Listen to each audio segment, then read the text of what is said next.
Last part में हमने देखा था कि जियांग ने अपने टीचर को डेट के लिए मना लिया था, पर उसके फ्रेंड उसे जबरदस्ती अपने साथ सर्फिंग पर ले जाते हैं, लेकिन जियांग उनकी कार से जंप करके वहाँ से भाग जाता है और अपनी टीचर के साथ डेट पर जाता है। पर कोई उनकी वीडियोस रिकॉर्ड करके चेयरमैन को भेज देता है और लास्ट में जियांग अपनी टीचर को किस करता है। अब एपिसोड 6 की स्टार्टिंग में जियांग स्कूल में आ जाता है, पर रियोता और चीची उससे बात नहीं करते क्योंकि लास्ट पार्ट में जियांग उनके साथ सर्फिंग पर नहीं गया था। लेकिन जियांग रियोता को मना लेता है और रियोता उससे पूछता है कि कल टीचर के साथ तुम्हारी डेट कैसी रही, पर जियांग उसे कुछ नहीं बताता। आगे सभी स्टूडेंट और टीचर एक सेरेमनी में इकट्ठे होते हैं जहाँ एक लेडी टीचर और स्टूडेंट के अफेयर पर एक लंबी चौड़ी स्पीच देती है और वह स्टूडेंट से पूछती है कि क्या तुम्हें भी अपनी किसी टीचर से प्यार हुआ है। इस पर सभी स्टूडेंट्स हंसकर मना कर देते हैं और उसकी स्पीच खत्म होने के बाद स्टेज पर चेयरमैन आती है और वह सभी स्टूडेंट्स और टीचर से कहती है कि अगर किसी टीचर को अपने स्टूडेंट से प्यार हुआ है तो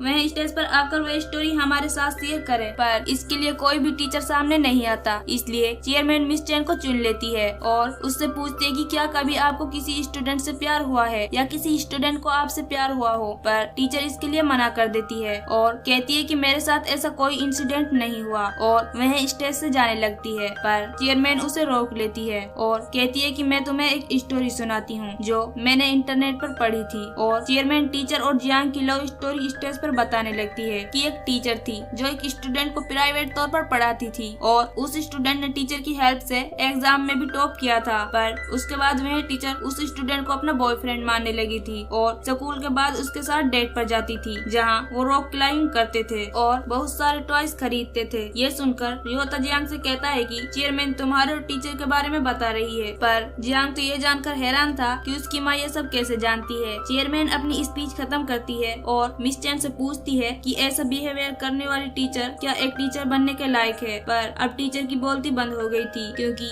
ये लव स्टोरी उसी की थी और ये सीन यहीं पर कट होता है। आगे हम देखते हैं कि सभी टीचर्स के फोन्स पर मैसेज आ रहे थे। वे लोग उन मैसेज को देखकर बहुत हैरान थे क्योंकि चेयरमैन ने टीचर के साथ जियांग की डेट के फोटोज उन्हें डाल दिए थे और चेयरमैन प्रिंसिपल के पास जाकर कहती है कि पिछली बार टीचर के खिलाफ मेरे पास कोई सबूत नहीं था, लेकिन इस बार सब कुछ सामने है। यह सुनकर प्रिंसिपल कहता है कि इस मामले को हम अच्छे से हैंडल करेंगे और आपको एक प्रॉपर रिप्लाई देंगे। आगे इस मामले को लेकर सभी टीचर्स की एक मीटिंग होती है जहाँ कुछ लोग मिस चैन पर ब्लेम लगा रहे थे तो कुछ उसे अपनी रोल मॉडल मान रहे थे क्योंकि मिस चैन ने एक स्टूडेंट को बदलकर उसे एग्जाम में फर्स्ट रैंक दिलाई थी और डायरेक्टर टीचर को बचाने की कोशिश कर रहा था, पर वे सभी लोग मिस चैन का डिसीजन उसके ऊपर ही छोड़ देते हैं और ये सीन यहीं पर कट होता है। आगे हम जियांग को अपने दोस्तों के साथ देखते हैं। जियांग को यह समझ में नहीं आ रहा था कि उसकी माँ उसके हर मूवमेंट के बारे में कैसे जानती है, इसलिए वह अपने दोस्तों पर ही शक करने लगता है। इसलिए रियोता उससे कहता है कि हमने तो चेयरमैन को हर तरह से ब्लॉक कर रखा है, लेकिन यह हो सकता है कि चेयरमैन ने तुम पर नजर रखने के लिए किसी को रखा है। ये सुनते ही चीची को याद आता है कि क्लास में यूजिन अपना फोन जमा नहीं करती और किसी से चैट करती रहती है, लेकिन वह किसी को भी इसके बारे में नहीं बताती। तभी जियांग का ध्यान लियू पर जाता है क्योंकि वह अपनी क्लास छोड़कर यहाँ आया हुआ था, इसलिए रियोता उससे लड़ाई करने लगता है। तभी लियू उन्हें बताता है कि टीचर एक मीटिंग में गई है, इसलिए मैं यहाँ पर आ गया हूँ। ये सुनते ही जियांग दौड़ता हुआ टीचर के पास जाता है, पर फेंग उसे बाहर ही रोक लेती है। इसलिए जियांग उससे पूछता है कि टीचर को मीटिंग में क्यों बुलाया है। यह सुनकर फेंग उसे चेयरमैन के भेजे हुए फोटोज दिखा देती है। आगे हम जियांग को अपने घर पर देखते हैं। जियांग अपनी माँ से पूछता है कि स्कूल में तुम्हारा जासूस कौन है, पर उसकी माँ उसे कुछ नहीं बताती और उससे अपने शूज उतारने के लिए बोलती है। इसलिए जियांग गुस्से में शूज को फ्लोर पर देकर मारता है और उसे ऐसा करते हुए उसके फादर देख लेता है। जियांग रूम में आकर हेडफोन लगा लेता है और टीचर को मैसेज करता है। दूसरी तरफ टीचर सैड मूड में बैठी हुई थी। तभी उसके पास जियांग का मैसेज आता है जिसमें जियांग माफी मांगते हुए कह रहा था कि मुझे नहीं पता था कि मेरी माँ ने किसी को हमारे पीछे भेजा था, और वह टीचर से कॉल करने के लिए कहता है, पर टीचर उसे रिप्लाई नहीं करती और जियांग रनिंग करते हुए भी उसके बारे में सोच रहा था। रनिंग करने के बाद जियांग अपने घर आता है। यहाँ उसकी माँ उससे बात करने का ट्राई करती है, पर जियांग उससे बात नहीं करना चाहता और अपने रूम में चला जाता है। पर उसकी माँ उसे समझाती है कि मैं जानती हूँ कि प्यार की फीलिंग कैसी होती है और मैं तुम्हें प्यार करने से नहीं रोक रही हूँ, पर तुम अपनी एज की लड़कियों से प्यार करो। ये सुनकर जियांग कहता है कि मैंने तुमसे प्यार की एडवाइस नहीं मांगी और डोर बंद कर देता है। तभी चेयरमैन उससे कहती है कि मुझे भी अपने टीचर से प्यार हुआ था। ये सुनकर जियांग डोर खोल देता है और फर्स्ट टाइम अपनी माँ से बात करता है। चेयरमैन उसे बताती है कि कॉलेज टाइम पर मुझे भी अपने टीचर पर क्रश था और हम दोनों ने बहुत सा टाइम साथ बिताया, क्योंकि मुझे लगा था कि मैं उससे शादी करके एक अच्छी लाइफ जीऊंगी। पर बाद में मुझे पता चला था कि वह शादीशुदा था और उसके एक बच्चा भी है और मैं तुम्हें प्रोटेक्ट करने की कोशिश कर रही हूँ ताकि तुम वो गलतियाँ ना करो जो मैंने की हैं। पर जियांग इतनी इमोशनल स्टोरी सुनने के बाद भी अपनी माँ से कहता है कि मेरी टीचर इनसे डिफरेंट है, क्योंकि वो कभी मुझे धोखा नहीं देगी और न ही झूठ बोलेगी। ये सुनकर चेयरमैन कहती है कि मेरी टीचर ने भी मुझसे ऐसा ही कहा था। अब नेक्स्ट डे स्कूल में दिखाया जाता है कि स्पोर्ट पीरियड में चीची क्लासरूम में जाकर यूजिन का फोन चुरा लेती है। थोड़े टाइम के बाद सभी स्टूडेंट्स क्लासरूम में आते हैं और यूजिन अपने फोन को ढूंढने लगती है, पर उसे वहाँ फोन नहीं मिलता।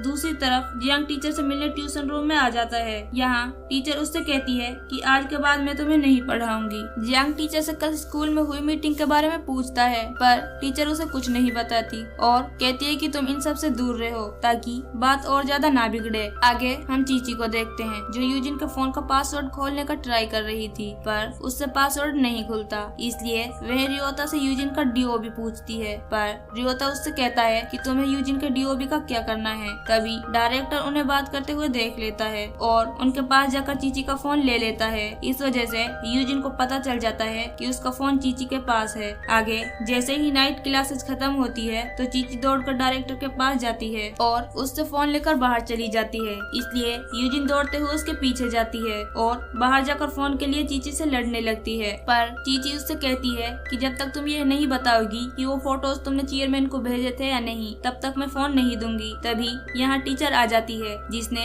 इनकी बातें सुन ली थी और वह यूजिन से पूछती है कि क्या तुमने वो पिक्चर खींची थी, और ये सीन यहीं पर कट होता है। आगे चेयरमैन जियांग को लेने स्कूल पर आ जाती है और जियांग को कॉल करती है, पर जियांग उसे देख लेता है और जानबूझकर उसकी कॉल अटेंड नहीं करता और टीचर को फॉलो करते हुए उस बस में जाता है जिसमें उसकी टीचर होती है। टीचर अपने घर जा रही थी पर जियांग उसे अभी भी फॉलो कर रहा था। तभी यहाँ चेयरमैन आ जाती है, इसलिए जियांग टीचर के सामने खड़ा हो जाता है। चेयरमैन जियांग से कहती है कि मैं स्कूल से ही तुम्हें फॉलो कर रही हूँ, क्योंकि जिस बस में तुम बैठे थे वो बस हमारे घर की डायरेक्शन में नहीं जा रही थी। और वह टीचर को थैंक्स कहती है क्योंकि उसकी हेल्प से जियांग ने एग्जाम में फर्स्ट रैंक हासिल की थी। साथ ही वह टीचर को खाने के लिए इनवाइट करती है। जियांग इसके लिए मना कर देता है, पर टीचर तुरंत मान जाती है। अब यहाँ से एक पास्ट का सीन दिखाया जाता है। ये वो टाइम था जब चेयरमैन एक कॉलेज स्टूडेंट थी और उसे अपने एक टीचर से प्यार था। तब चेयरमैन अपने टीचर से मिलने उसके घर पर गई थी। तभी वहाँ पर उस टीचर की वाइफ और बेटी आ जाती है और उनकी आवाज से वह टीचर बाहर आ जाता है, पर चेयरमैन अभी एक रूम में छुपी हुई थी और टीचर की वाइफ कुछ बनाने के लिए किचन में चली जाती है। पर उसकी बेटी सोफे के नीचे अपने टॉय को ढूंढने लगती है और चेयरमैन को लगता है कि यहाँ पर कोई नहीं है, इसलिए वह रूम से निकलकर जाने लगती है। पर टीचर की डॉटर उसे देख लेती है और अपनी माँ को बुला लेती है, पर चेयरमैन उसे ऐसा शो कराती है जैसे कि वह अभी यहाँ आई है और कहती है कि मैं अपने टीचर को एक असाइनमेंट सबमिट करने आई हूँ। और चेयरमैन वहाँ से जाते टाइम टीचर की बेटी को चुप रहने के लिए बोलकर जाती है। अब सीन प्रेजेंट में आता है और ये रिवील होता है कि मिस चैन ही उस टीचर की डॉटर है जो चेयरमैन के बुलाने पर आज उसके घर पर आई थी। खाना खाते हुए चेयरमैन टीचर से उसकी फैमिली के बारे में पूछती है, इसलिए टीचर उन्हें सारा सच बता देती है और कहती है कि आपने उस कॉलेज से पढ़ाई की है जिसमें मेरे फादर टीचर थे, इसलिए आप तो उन्हें जानती होंगी। पर चेयरमैन उसके फादर को पहचानने से मना कर देती है, इसलिए टीचर कहती है कि मेरे फादर का अफेयर एक स्टूडेंट से था और उस स्टूडेंट की वजह से मेरे फादर ने मेरी माँ को मार दिया था और इस वजह से मेरी फैमिली और मेरा करियर खराब हो गया था। अब चेयरमैन को समझ में आ जाता है कि उसी का पास्ट अब उसके सामने है, इसलिए वह नमक लाने के बहाने से जियांग को यहाँ से भेज देती है और टीचर को वार्निंग देते हुए कहती है कि मेरे बेटे से दूर रहो। ये सुनकर टीचर उससे कहती है कि तुम्हारी वजह से मेरे पेरेंट्स मर गए हैं। इस पर चेयरमैन कहती है कि तुम अपनी मेहनत से एक टीचर बनी हो और मुझसे रिवेंज लेने के लिए तुमने एक प्लान बनाया, फिर भी तुम अपने फादर की तरह सेमलेस हो क्योंकि उसने भी एक स्टूडेंट को अपने प्यार में फंसाया था और तुम भी उसके कदमों पर चल रही हो। ये सुनकर टीचर बहुत गुस्सा हो जाती है, पर तभी यहाँ पर जियांग आ जाता है, इसलिए टीचर यहाँ से जाने लगती है। जियांग टीचर को ऐसे जाते देखकर उसके पीछे जाता है, इसलिए चेयरमैन उसे रोकती है, पर वह उसकी बात नहीं मानता और टीचर के पीछे आकर उससे पूछता है कि मेरी माँ ने अब तुमसे क्या कहा। पर टीचर उसे कुछ नहीं बताती और जियांग को किस करती है और कहती है कि मेरे साथ चलो। जियांग उससे पूछता है कि कहाँ पर, तो टीचर उससे कहती है कि मेरे घर या किसी होटल में और इसी के साथ ये एपिसोड यहाँ पर खत्म होता है।